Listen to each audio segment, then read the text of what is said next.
Hello students, आप सबका स्वागत है हमारे चैनल एम्पलीट्यूड स्टडीज़ 2.0 में। और अप्लाइड फिज़िक्स सेकंड में जो एमसीक्यू सीरीज़ के वीडियोस चल रहे हैं उन्हीं की कड़ी में नेक्स्ट चैप्टर यूनिट फर्स्ट के नेक्स्ट चैप्टर भवन ध्वनिकी या ध्वनिकी के बहुविकल्पीय प्रश्नों का ये पार्ट 1 है। और इसमें हम 10 क्वेश्चन देखेंगे और उनके आंसर सॉल्व करेंगे, साथ ही साथ समझेंगे कि अगर उससे रिलेटेड कोई और क्वेश्चन भी आ जाए तो उनको किस प्रकार किया जाएगा। तो देखिए, क्वेश्चन नंबर 1 है, ध्वनि तरंगों की प्रकृति होती है अनुप्रस्थ, अनुदैर्ध्य, अपरगामी और विद्युत चुंबकीय। तो देखिए, ध्वनि तरंगे जो हैं वो हमने पहले भी पढ़ा है कि जैसे एक सरित्र द्विभुज है और इस सरित्र द्विभुज से कंपन हो रहे हैं इसकी भुजाओं के, तो इनसे जो है आपके माध्यम में ये चल रही हैं तरंगे। और माध्यम में जो तरंगे चलती, हवा में जो तरंगे चलती हैं वो जाहिर सी बात है अनुप्रस्थ नहीं हो सकती, क्योंकि उसके लिए रिजिड माध्यम की ज़रूरत होती है। तो इसलिए भी आप सोच सकते हैं अनुदैर्ध्य हैं ये।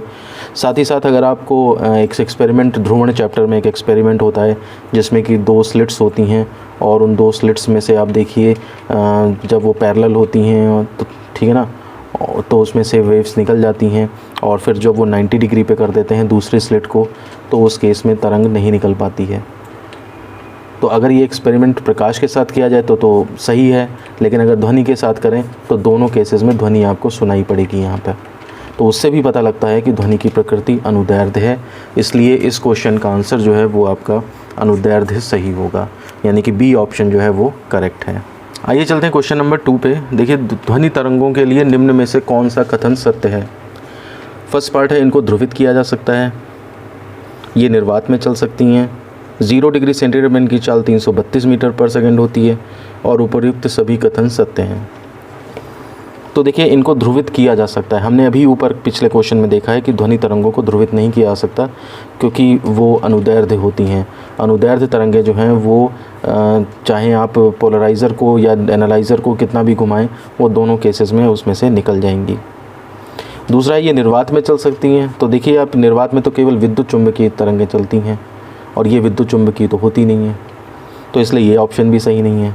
फिर है, 0 डिग्री सेंटीग्रेड पर इनकी चाल 332 मीटर पर सेकंड होती है। ये एक वेल नोन फैक्ट है कि V0 = 332 मीटर पर सेकंड होता है। और अगर हम टेम्परेचर बढ़ाते न जाएँ तो हर 1 डिग्री सेंटीग्रेड बढ़ाने पर टेम्परेचर 0.61 मीटर पर सेकंड स्पीड बढ़ती जाती है। तो इसलिए ताप बढ़ाने पर जो है वेलोसिटी बढ़ती चली जाती है। 0 डिग्री सेंटीग्रेड 332 मीटर पर सेकंड इनकी चाल है। तो इसका मतलब, और उपरोक्त तो सभी कथन सत्य हैं, तो हमें ये तो पक्का पता है कि पहला दूसरा नहीं सही है, तो इसलिए ये ऑप्शन भी नहीं हो सकता। इसलिए इस क्वेश्चन का जो आंसर, सही आंसर है वो आपका सी होगा जा करके। आइए चलते हैं क्वेश्चन नंबर 3 पे। देखिए, क्वेश्चन है, अवश्रव्य तरंगों की आवृत्ति होती है। कुछ लोग इसे अपश्रव्य भी बोलते हैं, कुछ लोग अवश्रव्य भी बोलते हैं, दोनों तरह से वर्ड आ जाए तो आप मतलब वही समझिएगा। तो इनकी आवृत्ति क्या होती है, तो आप देखिए, हमने रेंज इसमें थ्योरी क्लासेस में आपको रेंज बताई है कि 20 हर्ट्ज़ और 20,000 हर्ट्ज़, ये 2 नंबर आप हमेशा याद रखिए। 20 हर्ट्ज़ से नीचे आपकी अपश्रव्य या फिर अवश्रव्य ये तरंगें होती हैं, ठीक है ना, ये सुनाई नहीं देती। 20 से 20,000 ये ऑडिबल होती हैं, यानी कि ये हमें सुनाई देती हैं। और 20,000 से ज़्यादा वाली, इनको हम पराश्रव्य कहते हैं, ये भी हमें नहीं सुनाई देती हैं। तो इसलिए ये वाली सुनाई नहीं देती हैं, केवल ये वाली सुनाई देती हैं। अब पूछ रहा है अवश्रव्य तरंगों की आवृत्ति होती है, तो जाहिर सी बात है 20 हर्ट्ज़ से कम। अब ऑप्शन ढूंढिए, पहला ऑप्शन 20 हर्ट्ज़ से कम है, यही सही है। बाकी 20 हर्ट्ज़ से अधिक होगा तो उस केस में ऑडिबल और पराश्रव्य दोनों हो सकती हैं। 20,000 हर्ट्ज़ से अगर ऊपर कहेंगे तो केवल पराश्रव्य होंगी, 20 से 20,000 हर्ट्ज़ कहेंगे तो केवल ऑडिबल यानी कि श्रव्य तरंगे होंगी। तो हमारे कानों में केवल जो है वो श्रव्य तरंगे ही सेंसेशन क्रिएट करती हैं। भले ही इसमें श्रव्य लगा है, लेकिन अपश्रव्य का मतलब है फ्रीक्वेंसी इतनी कम है कि नहीं सुनाई दे रहा, और इस केस में फ्रीक्वेंसी इतनी ज़्यादा है कि नहीं सुनाई दे रहा है। तो इस केस में हमारा ऑप्शन नंबर जो ए है वो करेक्ट माना जाएगा। आइए चलते हैं क्वेश्चन नंबर 4 पे। पराश्रव्य तरंगे वे ध्वनि तरंगे हैं जिनकी आवृत्ति, फर्स्ट पार्ट 20 हर्ट्ज़ और 1000 हर्ट्ज़ के बीच है, 1000 हर्ट्ज़ और 20,000 हर्ट्ज़ के बीच है, 20 किलो हर्ट्ज़ से अधिक है और 20 हर्ट्ज़ से कम है। तो पराश्रव्य हमको डेफिनेशन से पता है कि 20 और 20,000 से ऊपर रेंज की जो ध्वनि तरंगें होती हैं वो आपकी पराश्रव्य कहलाती हैं। तो 20 से 1000, तो 20 से 1000 ये हमारा तो श्रव्य की रेंज में आया, 1000 से 20,000 ये भी हमारा श्रव्य की रेंज में आया। और 20 किलोहर्ट्ज़ से अधिक 20,000 यानी कि 20 किलो ही हुआ जाके ये, इससे अधिक यानी कि ये ऑप्शन जो सी है वो सही है। 20 हर्ट्ज़ से कम चौथा ऑप्शन जो दिया है वो एक्चुअली अपश्रव्य तरंगों के लिए था, जिसके ऊपर हमारा पिछला क्वेश्चन बेस्ड था। तो देखिए कंसेप्ट एक ही है, लेकिन उसी कंसेप्ट को जो है वो क्वेश्चन नंबर पिछला भी बना दिया गया है और क्वेश्चन नंबर ये भी बना दिया गया है। तो यहाँ पर आपका जो क्वेश्चन नंबर, इसका ऑप्शन नंबर सी जो है वो सही माना जाएगा। आइए चलते हैं क्वेश्चन नंबर 5 पर। देखिए क्वेश्चन है, पराश्रव्य तरंगे मनुष्य द्वारा सुनी जा सकती हैं, नहीं सुनी जा सकती हैं, कभी कभी सुनी जा सकती हैं, इनमें से कोई नहीं।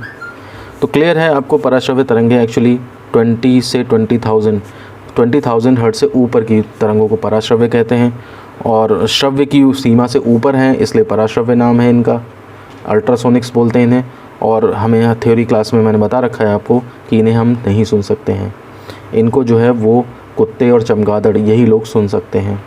तो इसलिए हमारे लिए, मनुष्य के लिए पूछ रहे हैं, तो इसका मतलब ये नहीं सुनी जा सकती हैं।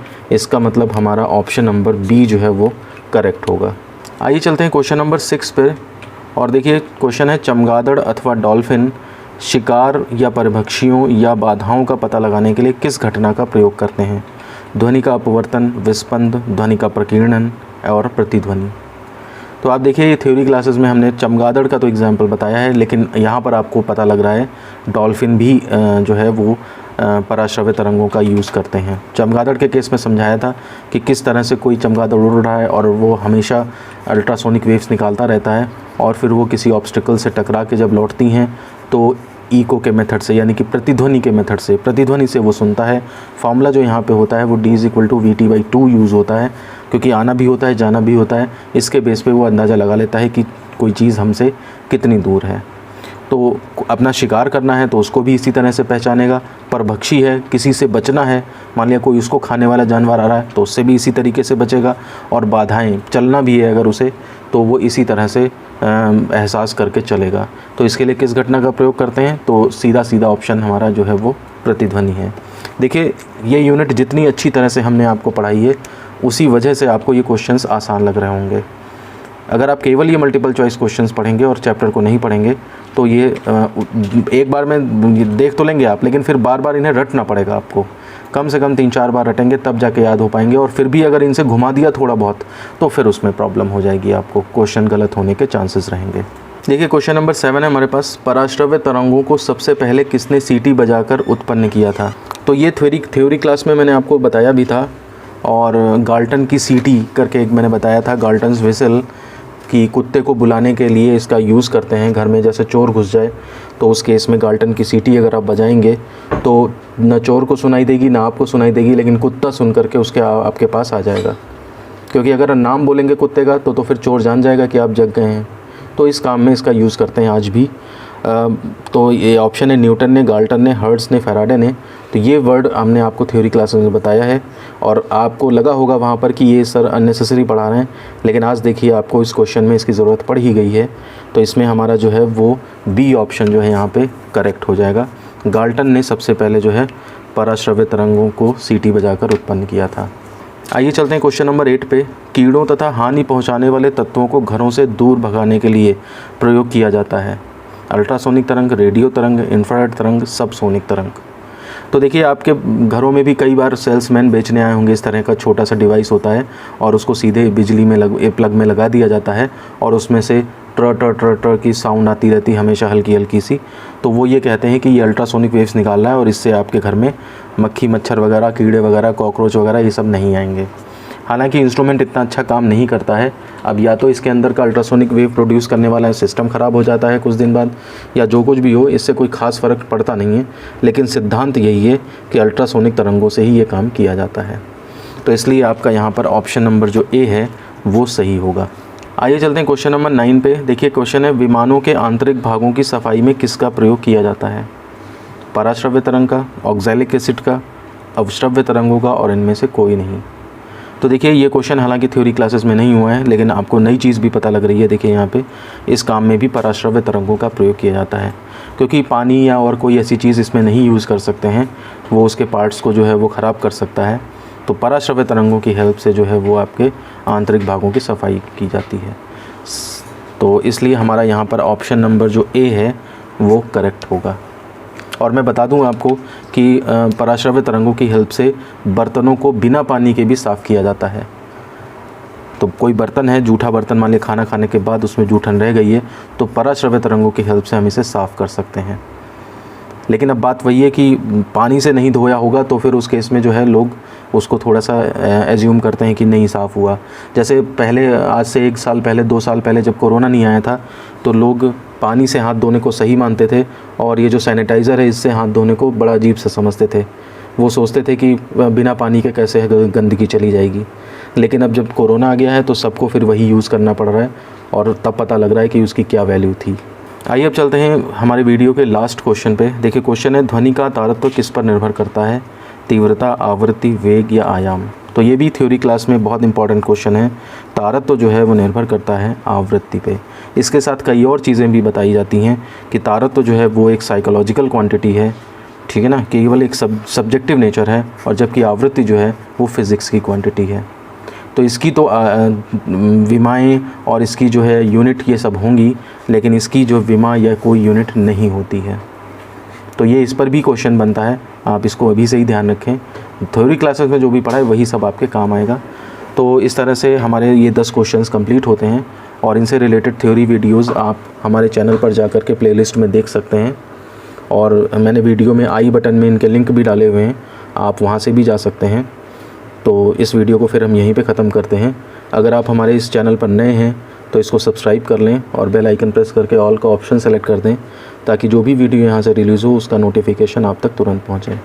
आपको ये वीडियो कैसा लगा इसके बारे में हमें कमेंट करके ज़रूर बताएं तथा अपने दोस्तों में भी शेयर करें। तो वीडियो को फिर ख़त्म करते हैं, मिलते हैं आपसे नेक्स्ट पार्ट में। धन्यवाद।